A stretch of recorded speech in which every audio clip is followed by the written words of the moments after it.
और अब बात करते हैं कोलकाता लेडी डॉक्टर रेप और मर्डर केस की, जिसमें आज का दिन काफी अहम है क्योंकि कल सुनवाई के दौरान सुप्रीम कोर्ट ने हड़ताली डॉक्टरों को शाम 5 बजे तक ड्यूटी पर लौटने का आदेश दिया था।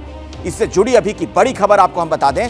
कोलकाता कांड से जुड़ी अभी की बड़ी खबर, हड़ताल वापस लेने से डॉक्टरों का इनकार।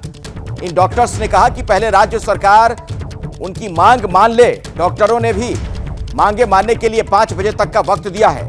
पश्चिम बंगाल के स्वास्थ्य सचिव के इस्तीफे की मांग है। स्वास्थ्य शिक्षा निदेशक का भी डॉक्टरों ने इस्तीफा मांगा है। आज स्वास्थ्य भवन तक रैली भी निकालने वाले हैं ये डॉक्टर। तो कोलकाता के जूनियर डॉक्टर अभी भी हड़ताल पर अड़े हुए हैं। आइए सीधे मैं आपको कोलकाता लिए चलता हूं। मनोज्ञा लोईवाल हमारे साथ मौजूद हैं। मनोज्ञा, क्या बात बनती हुई नजर आ रही है? शाम 5 बजे तक लगता है आपको कि कोई समाधान निकलेगा? देखिए, मुश्किल लग रहा है क्योंकि डॉक्टर्स जिस हिसाब से अड़े हुए हैं, अब वो ऐसा कह सकते हैं आपकी गोल पोस्ट भी चेंज कर रहे हैं। अब तक मुख्यमंत्री से कह रहे थे कि वो चीफ या पुलिस कमिश्नर का इस्तीफा मांग रहे थे, पर अब वो चीफ सेक्रेटरी का, मेडिकल डायरेक्टर का, डिपार्टमेंट ऑफ हेल्थ के बाकी अधिकारियों का भी इस्तीफा मांगने लग गए हैं। और साथ ही साथ सुप्रीम कोर्ट ने जहां एकदम साफ कर दिया है कि आज शाम 5 बजे तक अगर ये सारे डॉक्टर्स अपनी ड्यूटी ज्वाइन कर लेते हैं तो उनके खिलाफ कोई प्यूनिटिव एक्शन यानी कि किसी भी तरह की पनिशमेंट, पोस्टिंग या बाकी किसी भी तरह की कवायद सरकार नहीं कर सकती है। लेकिन अगर नहीं करेंगे तो सरकार एक्शन ले सकती है। और आज शाम 5 बजे की सुई पर लग नहीं रहा है कि आज ये डॉक्टर्स, सारे जूनियर डॉक्टर्स जो कह रहे हैं कि हमें सुरक्षा चाहिए, जिसके चलते आरजीकर अस्पताल में सुप्रीम कोर्ट ने सीआईएसएफ की तैनाती कर दी। वहीं दूसरी ओर अगर मैं आपको इस समय स्थिति बताऊं तो सरकारी आंकड़े ये कहते हैं कि 23 से ज़्यादा लोगों की मौत हो चुकी है क्योंकि जूनियर डॉक्टर्स अधिकतर अस्पतालों में इस समय काम नहीं कर रहे हैं। जूनियर डॉक्टर्स की वर्कफोर्स करीब 50-60 हज़ार होती है और करीब 1000 अस्पताल हैं पूरे पश्चिम बंगाल में मिलाकर। 1700 अस्पताल अगर मैं गिनती आपको सरकारी बताऊं तो, छोटे बड़े सब मिलाकर। और इसमें अगर जूनियर डॉक्टर्स की संख्या इतनी है तो जो डॉक्टर्स के पास पेशेंट्स जा रहे हैं उन्हें अटेंड नहीं किया जा पा रहा है क्योंकि सीनियर डॉक्टर्स एक स्तर तक का काम करते हैं। जूनियर डॉक्टर्स पूरा असिस्टेंस और पूरा ग्राउंड वर्क करते हैं हर एक अस्पताल में। ऐसे में आप ये मान के चल सकते हैं कि ज़मीन पर ही सबसे ज़्यादा असर पड़ रहा है और सबसे ज़्यादा ओपीडी और बाकी सारे डिपार्टमेंट्स में पड़ रहा है जहाँ पर जूनियर डॉक्टर्स नहीं हैं। और जूनियर डॉक्टर्स आज दोपहर में करीब 1 बजे के आसपास फिर से स्वास्थ्य भवन का घेराव करेंगे, जो कि स्वास्थ्य विभाग से जुड़ा हुआ है। मनोज्ञा, आप देखिए, ऐसे में सवाल एक ये भी खड़ा होगा, जैसा कि आपने भी अभी बताया कि अब डॉक्टर्स अपने गोल पोस्ट को चेंज कर रहे हैं। पहले कुछ और मांगे थी, अब कुछ और मांगे उसमें जोड़ ली गई हैं। सुप्रीम कोर्ट खुद मॉनिटर कर रहा है इस पूरे मामले में, जो स्टेटस रिपोर्ट सीबीआई वहां पर दे रही है। तमाम एजेंसियों की इस पर नजर है, सरकार भी अब सतर्क नजर आ रही है। इसके बावजूद हड़ताल पर डॉक्टर्स के रहने का अब क्या मतलब निकाला जाए?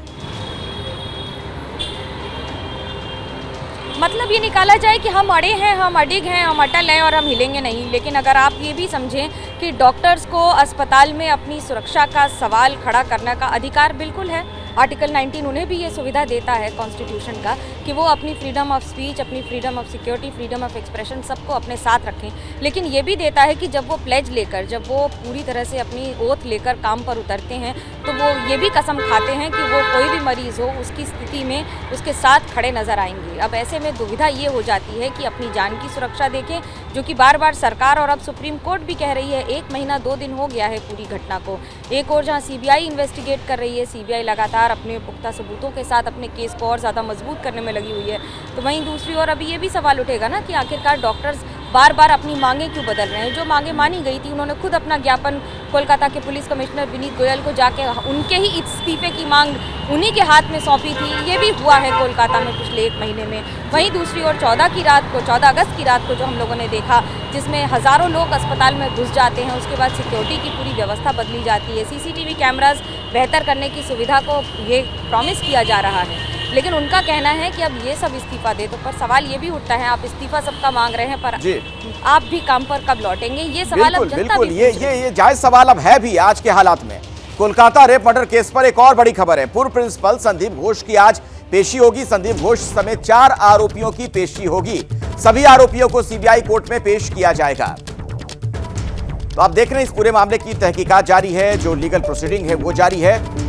पूर्व प्रिंसिपल संदीप घोष की आज पेशी होनी है। संदीप घोष समेत जो 4 आरोपी और भी पकड़े गए हैं उनकी भी पेशी होगी सीबीआई कोर्ट में। दरअसल इन सबको आज पेश किया जाएगा। इसके बाद अदालत का क्या रुख होता है, इस पर हमारी भी नजर बनी रहेगी। कोलकाता कांड पर सियासत कैसे हो रही है वो भी अब जरा आप देखिए। ममता सरकार पर बीजेपी लगातार हमलावर है और इसी कड़ी में बीजेपी के नेता कैलाश विजयवर्गीय ने भी कानून व्यवस्था के मुद्दे पर निशाना साधा। कैलाश विजयवर्गीय ने कहा कि पश्चिम बंगाल में लॉ एंड ऑर्डर जीरो है, वहां राष्ट्रपति शासन लगना चाहिए। एबीपी न्यूज़ के साथ हैं मध्य प्रदेश के मंत्री विजय वर्गीय जी। कैलाश जी, आपका स्वागत है।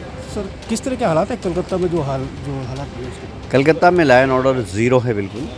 महिलाएं असुरक्षित है। महिलाएं क्या, वहाँ पर नागरिक ही असुरक्षित हैं, क्योंकि एक नेक्सस काम कर रहा है वहाँ पर, अधिकारियों का, गुंडों का और राजनीतिज्ञों का। ये नेक्सस ही वहाँ पूरे प्रदेश में आतंक फैलाकर और अवैध वसूली हो रही है, हत्याएँ हो रही है, बलात्कार हो रहे हैं, थाने में रिपोर्ट भी नहीं लिखाई जाती।